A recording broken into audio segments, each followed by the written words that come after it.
হ্যাঁ, আজান ছাড়া মসজিদের মাইকে অন্য কোনো ঘোষণা দেয়া জায়েজ নাই, এটা মনে রাখবেন, পড়ে নিবেন।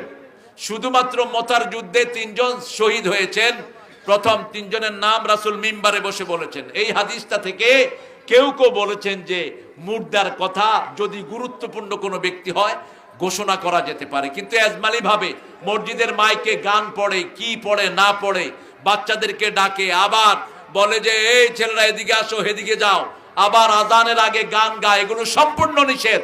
শুধু আজান দিবেন। রাসূলের কাছে এক সাহাবী এসে বলছেন আমার ওটটা হারানো গেছে, আপনি একটু মসজিদে ঘোষণা করেন। রাসূল বললেন এই তোমরা বলো, ও যেন ওটটা আর না পায়।